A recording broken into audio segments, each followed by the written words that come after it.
Hey guys, today on People Now. Tragedy captured on Facebook Live ends in a fatal car crash. Gigi Hadid opening up about her health crisis. Brand new details in the Sherry Puppini abduction case. And an intriguing connection between her and a former schoolmate who disappeared 18 years ago. Will there be a going away party that we should know about?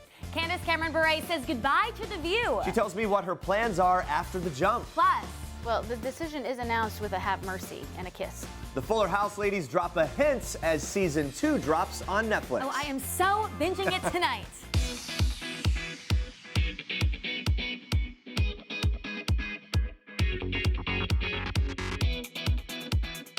Hey, good morning, guys. Happy Friday. Yes, Fuller House Season 2. Big round of applause from the crew in here. Hey, girls and ladies, gentlemen. No? Anybody? Can we hear it? It's a slow start this morning, but it's because we're all very excited for that and much more. Look, good stuff to get to today. Starting out with some very sad news coming from Pennsylvania this morning. A teenage driver was streaming to Facebook Live while she drove along a Pennsylvania highway just before a tractor trailer rear-ended her vehicle late Tuesday night, killing her and a passenger in a fiery wreck. 18-year-old Brooke Miranda Hughes was behind the wheel as she live-streamed her car ride with 19-year-old friend Shania Morrison Toomey, who can be heard saying, quote, "Are you going live?" in the now deleted footage. That's according to the Associated Press. Now, before Hughes could answer, bright lights flash inside the car and sounds of screeching tires can be heard, followed by 7 minutes of blackness. The Scranton Times-Tribune reported that. Now, the two teens were declared dead at the scene and were driving on a spare tire, according to Pennsylvania State Trooper Dave Peters. The driver of the tractor trailer, Michael J. Parks, was unhurt in the deadly accident. Investigators told the Scranton Times-Tribune that it is too early to determine if Parks will be charged. And state police said the Facebook Live video will be used as evidence in their investigation. The Scranton Times-Tribune reached out to Facebook spokeswoman Andrea about the tragic accident, and Saul explained that people can report Facebook Live incidents like this one, saying this: "People watching live video can report potential violations of our community standards, and we will take the appropriate action. We also encourage people to contact law enforcement if they see a live stream in which someone is in danger." Wow, just really tragic story there. Our hearts go out to the girls, friends, and their families, of course. Switching gears here, guys. Kanye West was spotted for the first time since his hospitalization for exhaustion and sleep deprivation.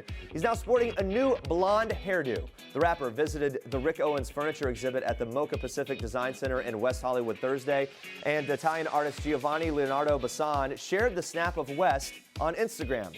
The public outing comes 17 days after he entered UCLA's Medical Center for a week-long treatment. West was released from UCLA's Resnick Neuropsychiatric Hospital on November 30th, spending Thanksgiving Day at the facility. Sources say West is slowly returning to a sense of normalcy, and the people close to him are certain that the hitmaker is plotting his next creative move, even though he's under orders to rest. A source saying this: "I think Kanye is going to come out of this stronger than ever, fully intact, creative, and is going to contribute so much more awesome stuff." Well, only time will tell. We hope the best for him. Fuller House star Candace Bure announced Wednesday morning that she would be leaving The View after a 2-season stint on the Hot Topics talk show. Candace co-hosted alongside Whoopi Goldberg, Joy Behar, Paula Ferris, and more, where she debated everything from social and political issues to buzzy entertainment and human interest stories. Now, although her announcement was a bit of a surprise, Candace joins a rather long exit list, with Raven Simone revealing her departure from the show earlier this fall. Well, Candace, along with her Fuller House co-stars Jodie Sweetin and Andrea Barber, just visited our studios. So while they were here, I wanted to ask the real-life DJ Tanner the toughest thing about filming the heated talk show. Take a look. Honestly, it's the travel. I have traveled coast to coast every single week, so I could be at home on the weekends with my family and then back to work in New York during the week. So I've enjoyed the experience so much. I really grew and learned a lot from the show, but I'm happy to be able to spend more time in LA and do more of my full-time jobs there. Okay. Will there be a going away party that we should know about? Maybe not, or something? No. No? Okay. I don't think so. All right. Just a smooth exit, and I am just going to throw it out there that I would be throwing a going away party for you, Candace. And if you want one, we'll do it right here. We'll be back with the Fuller House ladies in just a bit, guys. Stick around for that. They are talking season 2, Jesse and Becky, new kids on the block, lots of great things that you are not going to want to miss. Very excited about that. Yeah, that's such a surprise exit too. I'm gonna miss her on that. I know, she's done a great job, but she's got so much going on. Yes, she's very busy. Yeah, in some ways, it makes a lot of sense. Even more trending news for us. I do, Jeremy. So we're talking Gigi. Victoria's Secret angel Gigi Hadid revealed she was diagnosed with thyroid disease in a recent interview with Elle. The super successful model opened up about her illness, saying, "My metabolism actually changed like crazy this year. I have Hashimoto's disease. It's a thyroid disease." Gigi went on to talk about dealing with thyroid disease, saying, "It's now been 2 years since taking the medication for it. So for the Victoria's Secret show, I didn't want to lose any more weight. I just want to have muscles in the right place, and if my butt can get a little perkier, then that's good." Of course, Zoe Saldana, Victoria Justice, and Gina Rodriguez also battle the same autoimmune disease as Gigi Hadid. And the fashion it girl went on to reveal to Elle how she made sure to include spontaneous exercises into her workout routine, saying, "I put a sticky note in my kitchen that just said squats. And every time I walk past the squat sticky note, I had to do 15 squats. It's a good trick because you have to have integrity with yourself. No one else is watching you, but you're like, okay, I have to do this for myself," which is important. All right, moving on to this. It looks like President-elect Donald Trump isn't getting fired anytime soon from his role as executive producer on NBC's Celebrity Apprentice. Trump will maintain his EP credit when the show returns in January for its new season. He was the host of The Apprentice and Celebrity Apprentice for the first 14 seasons and has served alongside series creator Mark Burnett as co-executive producer. Burnett previously announced he would not be casting a vote in Trump's favor when it came time for the election. A rep for Trump told People that Mr. Trump has a big stake in the show and conceived of it with Mark Burnett. A source close to Trump tells People he does not have any current or ongoing obligations to the production. It's just a title to honor that he was a major creator of the show and takes a share of the profits. And the new season of Celebrity Apprentice premieres January 2nd on NBC. Oh, DJ Tanner, always in love. That is a little sneak peek, guys, into the first episode of Fuller House Season 2, and it looks like we may finally get an answer about which man DJ chooses. The entire season drops on Netflix today, so you can get your, shall I say, full fix of the show right away. Leading ladies Candace, Jody, and Andrea joined us in the People Now studios to talk all about the new season, including that special guest star appearance from New Kids on the Block and a special storyline for Becky and Jesse. Check this out. We recently had Lori Loughlin in studio. She said that Becky and Jesse have a very special storyline this season. Any insight into that you can give us? None. Nobody has even asked about this. We've told nobody. So that will be a total surprise for everyone. You know, they socialed out on Instagram or something a picture of the two of them with a little monkey, and I made some insinuation that perhaps they were going to have a monkey that might be symbolic of a kid or something, and she said, "Who knows? Maybe." I don't know. I'm trying to dig a little bit. Well, the decision is announced with a have mercy and a kiss. Oh, okay. All right. That doesn't really narrow it down at all. It doesn't narrow it down at all, but it's something. It's a nugget. It's a little nugget. We can spin that into oblivion. Lori also said that she would love to see an episode where her two daughters, Olivia and Isabella, join your daughter, Candace, Natasha, on an episode of Fuller House. What do you think? That would be amazing. To have the girls kind of come All in. three of them would love that. Yes. Yes. Would they be on board? They do you could think? be the really cool high school crowd or something. You know, I don't know. They could be the mean girls. That's terrible to say, but a fun. No, it'd be a fun way. A fun way Fun. to. And then you guys, as the adults, have to like straighten them out and teach a good parenting lesson. Yes. In the midst of them being mean girls. Speaking of guest stars, as you mentioned, New Kids on the Block. My gosh, they're in the trailer. That's a 90s kids dream come true. You guys went nuts, obviously. Who were you? Which of them were you most fangirling over? Is it just all or nothing? Or go ahead. We're Joey girls.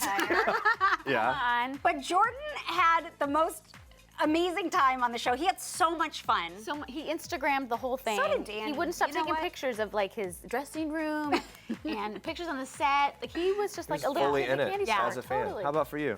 Who were you? I was not a New Kids.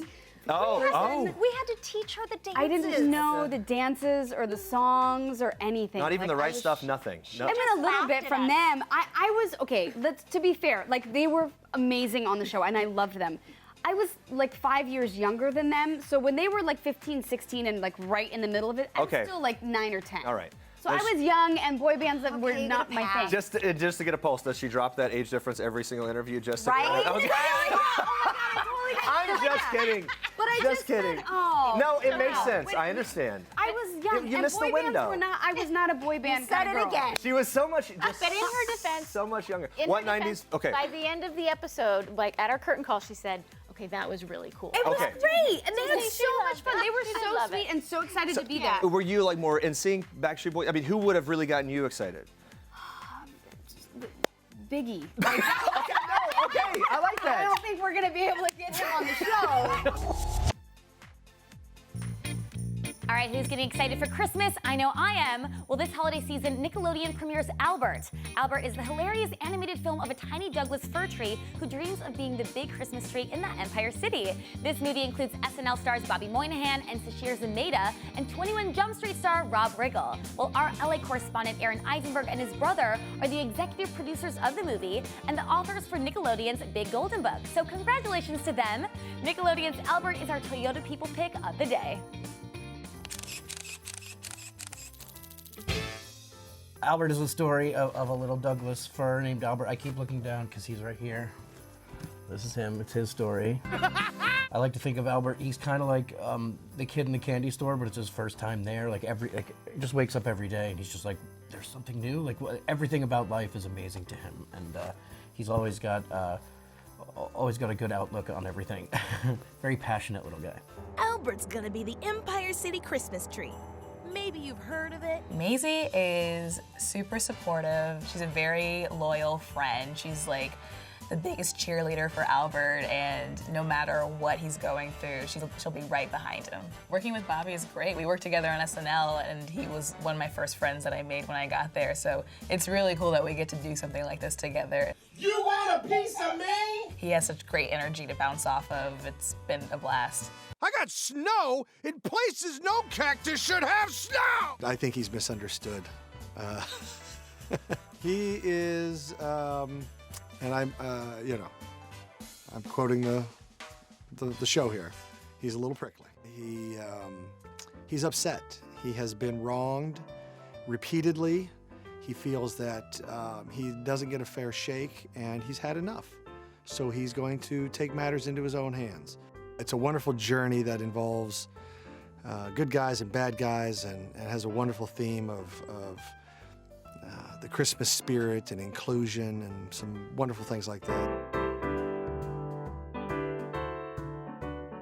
Looks good. A lot of fun. Congrats to our man, Aaron Eisenberg. Stay with us, guys. Star Wars descends on an LA children's hospital, and it's amazing. Plus, what do you get when you combine Taylor Swift, Zayn Malik, and 50 Shades Darker? Well, it is super, super hot. You got to see and hear it. Don't go anywhere.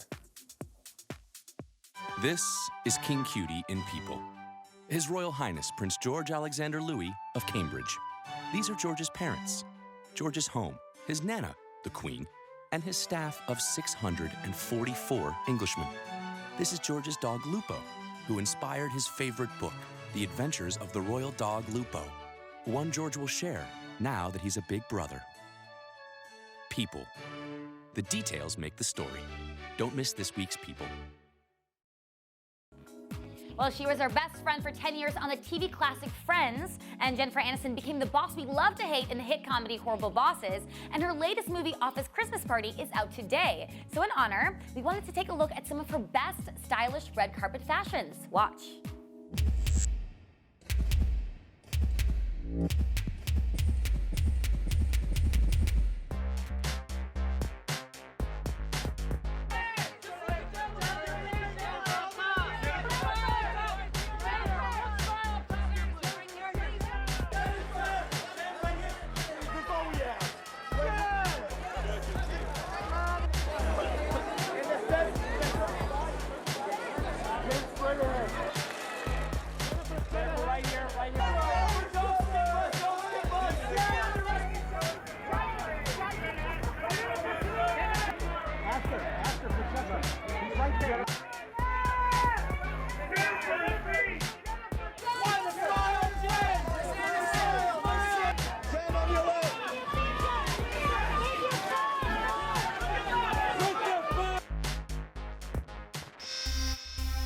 The abduction and return of California mom Sherry Puppini has left her family, friends, and community reeling and searching for answers. Here with the latest on the case is People senior editor Alicia Dennis, and People crime writer Christine Pulisic is Skyping in from California.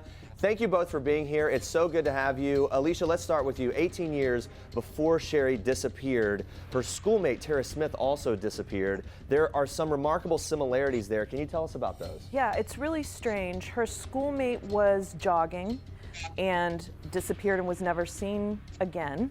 And as we know about Sherry Puppini, she also disappeared on a jog. She was seen again, so there was that difference. Wow. But yeah. Christine, to you, what has the Sheriff's Department said about Tara Smith's disappearance in relation to Sherry Puppini? Oh, hi there. Yeah, I spoke to Sheriff Boehlke yesterday, and he told me that the case is still open, and the suspect, Troy Zink, is a person of interest. And I also asked him if there was any link that he knew of between Sherry and Tara, and he said that they didn't have one at this time. Wow. Now, Alicia, Sherry's husband Keith actually reached out to Tara Smith's father, Terry, after Sherry disappeared. What do we know about that conversation? They talked for approximately an hour, and Terry told people about that conversation that Keith was very upset and that he encouraged him to stay strong for his kids and to hold out hope that Sherry would be found. And he also told him to push the police because the police don't always have all the answers. Interesting. So some encouraging words and to take a pretty strong stand as well. Christine, the Shasta County Sheriff's Department has confirmed that Sherry was branded when she was missing, but they're not releasing specifics. But what do we know about the branding? What could that mean? Well, I mean, it was Keith who told us about the branding, and he said that there was no branding. The person didn't brand her on her face. So that's all we know. I mean, that's sort of the big question. You know, where was she branded? And one of her friends told me he thought that the branding, it was like somebody was trying to take away her beauty, you know, but we don't really know anything about it. All we know is that it wasn't on her face. Wow, really, really kind of a bizarre piece of this whole puzzle. Alicia, investigators are working to piece together a motive for why someone would have taken Sherry, but what theories have emerged at this point? Well, there's all kinds of theories out there, but one of the theories that has been presented was maybe she was abducted by sex traffickers in the area who took her, and then when they realized how famous her case was becoming and how old she was, that they let her go. But all these are just speculative at this point. Sure, of course. And Christine, the latest issue of People includes insight from Sherry's friends and family. What questions are they most concerned about right now? Well, they really want to know who kidnapped her. I mean, that's the big question. I mean, everyone, she said that it was 2 Hispanic women who kidnapped her. So a lot of her friends, you know, are wondering like who these women are, why did they kidnap her? You know, so that's really like the big question, you know, that they want to know, like, why did somebody do this to her? Sure. Christine and Alicia, thank you so much. Such a bizarre story with so many details continuing to emerge. And guys, stay on people.com for all the latest on both Sherry Puppini and Tara Smith's disappearances. And coming up in just a little bit, Alicia will be back with a preview of the next episode of People Magazine Investigates. Stick around for that. It's that time again. The stars are on the move, and we're following them in today's edition of Star Treks. Coming up here and like getting a picture with them, it's just really fun. Yeah. That's really all I can describe it as. Stormtroopers, R2-D2, and even Darth Vader stopped by Children's Hospital of Los Angeles on Thursday, providing some relief to kids being treated for cancer and other serious illnesses. The mini Jedis in training were given lightsabers, received tips on how to defeat Darth Vader, and even got to watch an upcoming episode of the animated series Star Wars Rebels. But of course, it wasn't just all for the kids. The parents got in on the jam-packed action as well, proving you're never too old for a little Star Wars fun. I don't know who's more excited than him or me, but this has been pretty great. The event also featured an epic footbridge standoff right over Sunset Boulevard, where brave little Jedis took on an army of stormtroopers and even the evil Darth Vader. Jeffrey Gold, the hospital's director of pediatric pain management, said the hospital always tries to put on events such as these, noting their positive and lasting impact on the children. We have these types of events at Children's Hospital Los Angeles pretty frequently, you know, trying to engage other collaborators in supporting the mission of the Children's Hospital, and it's really uplifting for the kids. I mean, especially this event today, I mean, as I mentioned earlier, you can see the kids when they see the characters and engage with the lightsabers are just so over the moon, just so excited and so full of happiness. Well, such an amazing event, and Star Wars Rogue One is set for release Friday, December 16th. All right, moving on to this. Bindi Irwin is not a fan of saying goodbye. The Dancing with the Stars Season 21 winner posted this adorable Insta of her and boyfriend Chandler Powell on Thursday, giving us all major couple goals. The duo, who met at the Australia Zoo in 2013, had been in a steady long-distance relationship for quite some time now, but sadly, all good things must come to an end. Chandler, who attends school in Florida, had to fly all the way back to the U.S., so to let him know how much she will miss him, Bindi penned an emotional goodbye, writing, "You are flying back to the USA today, dropping you off at the airport and waving goodbye. It never gets easier. Thank you for the most wonderful adventures these last few months. I've known you since you were 16, and every day, from the very first day I met you, you've been my sunshine. I will see you again soon." So sweet, but although Bindi is happily in love, don't expect to hear any wedding bells just yet. The actress and conservationist told Entertainment Tonight in July, "I don't think I'm at a point in my life where marriage and getting engaged is really a huge priority right now for me. Maybe in 5 years, but right now I'm really happy with where I'm at." Well, we are too, Bindi, and hoping you and Chandler get the chance to see each other soon. And speaking of love stories, yes, the two pop stars collaborated on the song I Don't Want to Live Forever, specifically for the film, and can I just say the track is super sexy. Although it's been 2 years since Taylor has released any new music, I think it's safe to say the wait was well worth it. Fans and celebs posted congrats on social media. BFF Lena Dunham, whose boyfriend Jack Antonoff produced the song, posted her congratulations on Instagram, writing, "Holy expletive! My boyfriend is a genius and he wrote the new single from 50 Shades Darker with Sam Dew and my girl Taylor Swift, who has never sounded more sultry. And then there's Zayn blowing up my whole heart. So damn proud of Jack Antonoff. On iTunes now, I just bought it." And Zayn posted this Insta photo with the hashtag I Don't Want to Live Forever, and it looks like he may be holding one of Taylor's 2 cats. We'll talk about a perfect duo. Cannot wait to see the song in the new 50 Shades movie, which comes out this upcoming Valentine's Day. And those are your Star Tracks for today.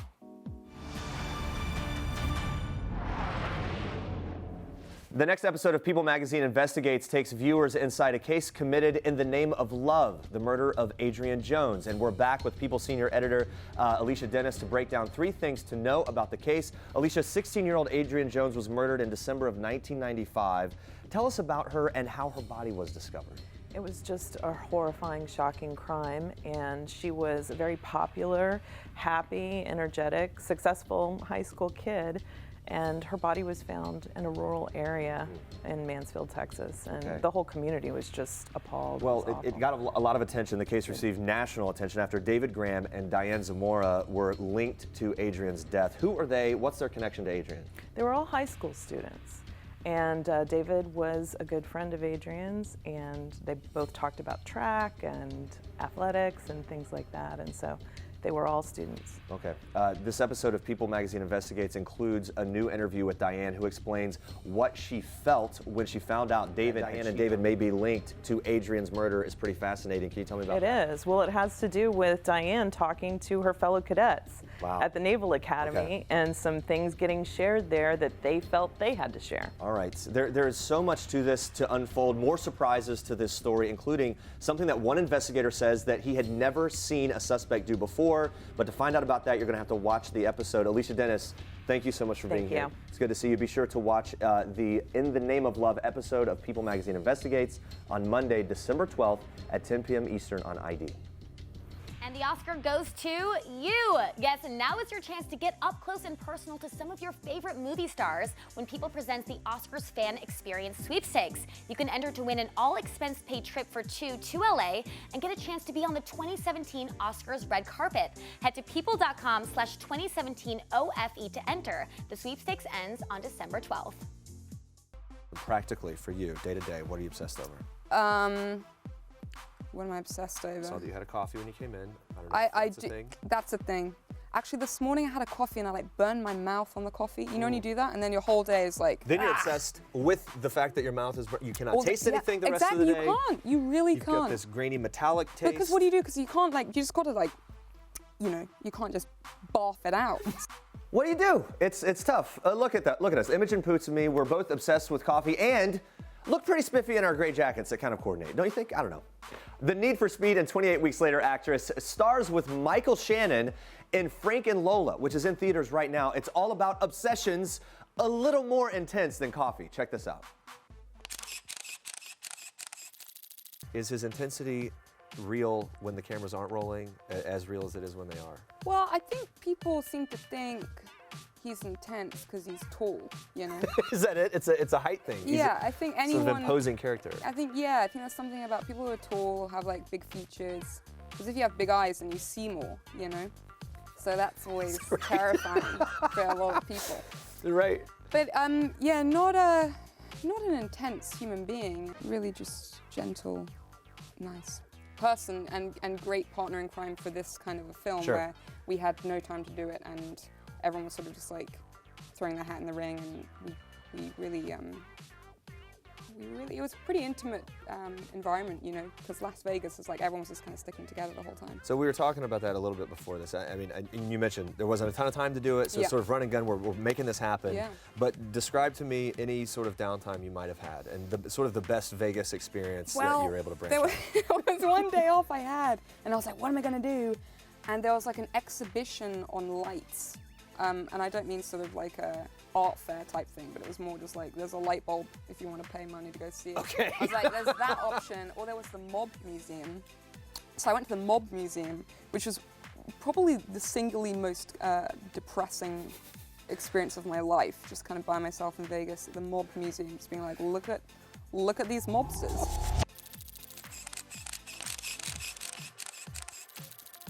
Lights, camera, action, award season is here, and the Critics' Choice Awards are this Sunday, and we are so lucky because we have the co-host of Binge-Worthy on Penn here with us right now. Everyone welcome Jessica Shaw. Woohoo! Hello! That was your cue, guys. That's your cue. Yes, you have an audience here. Let's get right into it. This is so exciting. Best Supporting Actor category, we're going to start with this. It's packed with some great talent. Who do you think should win? I really hope this goes to Mahershala Ali in Moonlight, Barry Jenkins' film, which is so brilliant and wonderful, and he brings so much heart to this role. And you think, oh, this guy's, you know, a dealer, like he's just going to be like kind of a jerk and whatever. No, he is this beautiful character. It's an incredible performance, and Mahershala Ali is having this amazing year. I mean, Luke Cage, House of Cards. I mean, he's done so much. It's really his time. So I see this going to him. I would love to see him in. And he was in the studio and he was wonderful too, yeah. So this would be amazing. Yeah. All right, let's talk Best Supporting Actress. Some of the nominees, of course, include Michelle Williams, Nicole Kidman, Viola Davis. A lot of great talent here. Absolutely. Who is your favorite to win? I think Michelle Williams in Manchester by the Sea, another really strong contender for all the awards this year. Her performance, I mean, I don't even want to say too much about who she plays, because I don't want to spoil it for people who haven't seen it.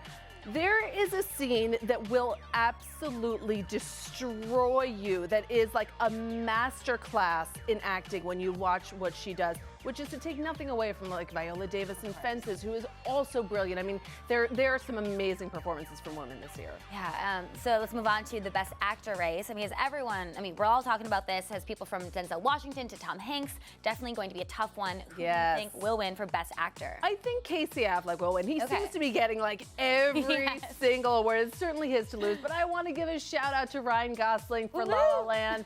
It's such a beautiful performance. He's like singing and dancing and playing the piano, and it's a really nice performance, and I hope he gets recognized. All right, now on to some leading ladies that we all love. Of course, Natalie Portman, Amy Adams, Emma Stone. Who do you think will win Best Actress category? I think this is Natalie Portman. She's getting amazing reviews for playing Jackie Kennedy. It's a beautiful portrayal. She did her homework. She studied so much about Jackie and really just does such a good job, and she's getting a lot of accolades for it. Emma Stone is also incredible in La La Land. She and Ryan Gosling, it's their third time teaming up on film, and they bring out the best in each other.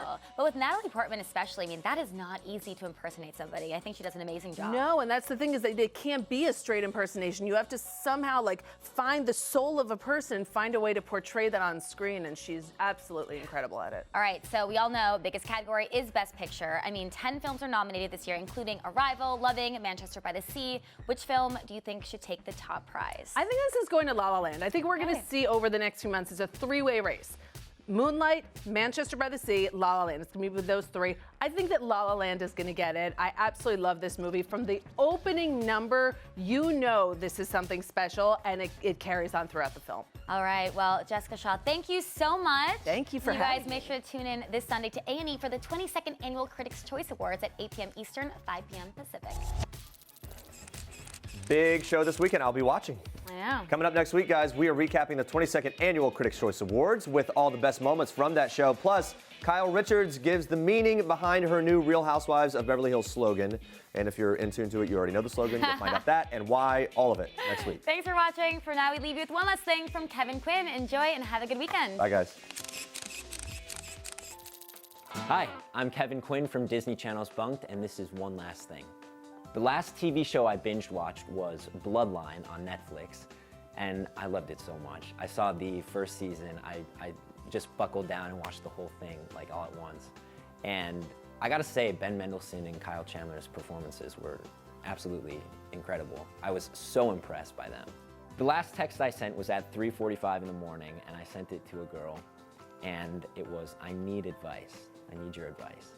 And so I'll let you guys wonder about what it was referring to. My last date night was last night. I went to a diner and had breakfast for dinner very early in the morning in New York. And I went with a really cute girl. She's so sweet, and we had a great time.